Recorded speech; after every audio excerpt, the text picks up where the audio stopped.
अपने दिल के नूर को बचाना बड़ा मुश्किल हो गया है।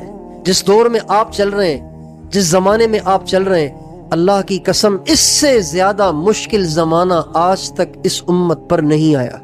इससे ज्यादा मुश्किल जमाना नहीं आया कि यहां बैठकर आप यूरोप की औरतों को देख सकें, यहां बैठकर वहां की बेगैरती और बेहयाई का मुशाहदा कर सकें। ये तो कभी भी नहीं हो सका था, ये अब हो सकता है।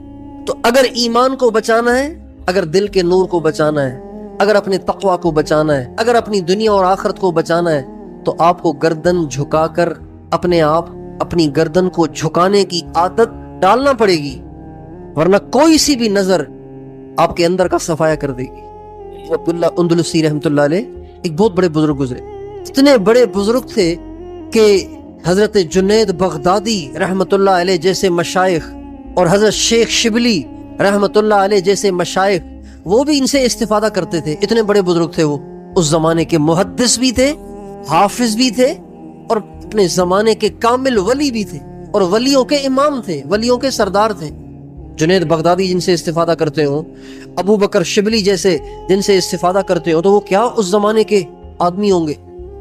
एक दफा जा रहे थे अपने मुरीदीन के एक बहुत बड़े मजमे के साथ जा रहे थे, तो एक लड़की पे नजर पड़ गई, एक औरत पे नजर पड़ गई।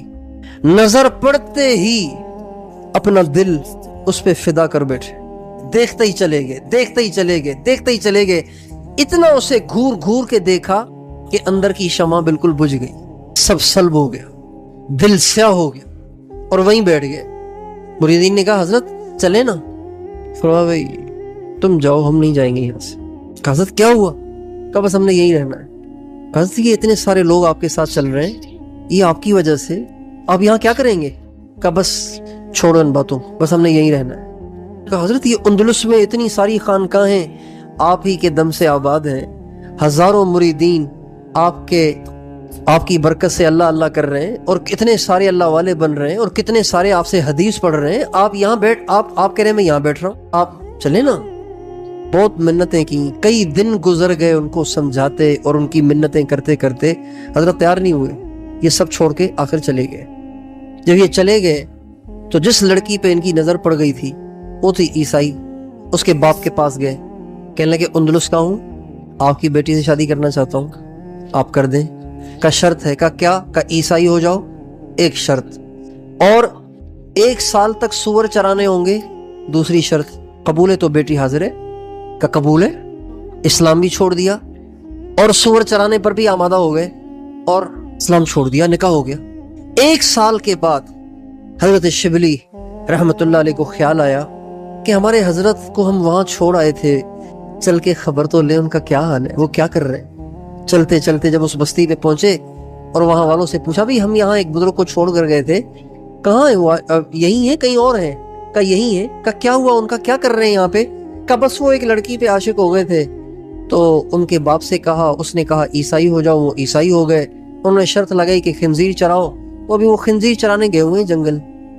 हजरत शिबली के तो पांव तले जमीन निकल गई, ज़ारो कतार रोने लग गए, बेताब और बेकरार हो गए और चल पड़े जंगल की तरफ। गए तो जिस आसा पे सहारा लेकर मिंबर रसूल वाज कहा करते थे, उसी आसा पे सहारा लिए हुए ईसाइयों वाली टोपी और ईसाइयों वाला पट्टा अपनी कमर पे बांध के खिंजीर चरा रहे हैं, खिंजीर चरा रहे हैं। जब शिबली गए और इनकी नजर पड़ी हजरत शिबली पे, तो ये भी ज़ारो कतार रोने लग गए। कहने लगे शिबली मेरे हाल से इबरत पकड़ो, अल्लाह बड़ा बेनियाज है, अल्लाह जिसको जहां पहुंचाना चाहे पहुंचा सकता है, मेरे हाल से इबरत पकड़ो।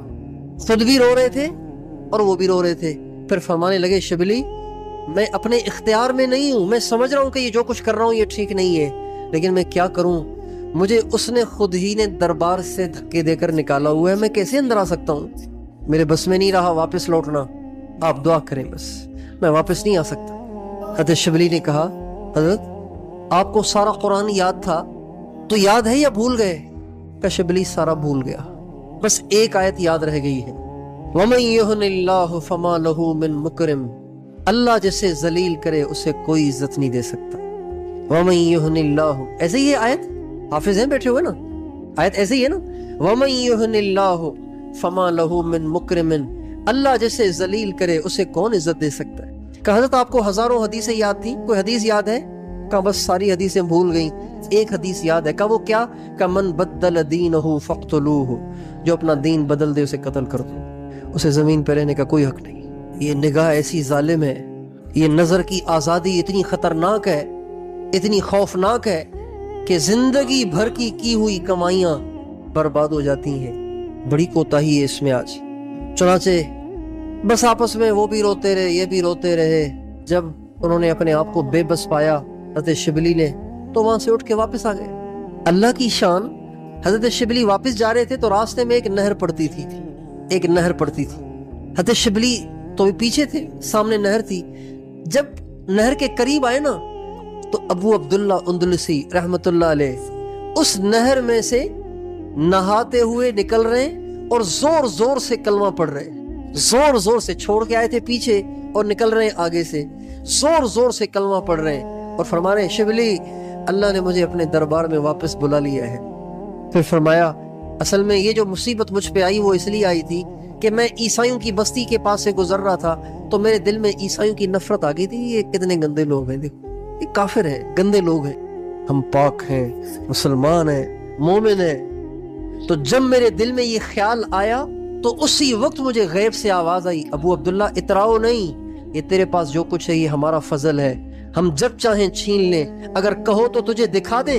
جو ہی یہ آواز آئی تو میں نے محسوس کیا کہ میرے دل سے ایک سفید پرندہ سا کوئی چیز تھی میرے دل سے نکلی اور وہ اڑ کے چلی گئی اور میں خالی ہو گیا اور میں لڑکی پہ عاشق ہو کے کافر ہو گیا۔ پھر وہ واپس اندلس لوٹے، وہ خانقاہیں دوبارہ آباد ہوئیں اور اللہ نے ان کو پہلے سے بھی بڑا مقام عطا فرمایا، پہلے سے بھی بڑا درجہ عطا فرمایا۔ یہ نگاہ کی آزادی اور یہ اپنے اندر عجب اور کبر، اپنی حیثیت بنانا، اپنے آپ کو کچھ سمجھنا، یہ اتنے خطرناک قسم کے کام ہیں، اتنی خطرناک قسم کی باتیں ہیں کہ انسان کہیں کا بھی نہیں رہتا۔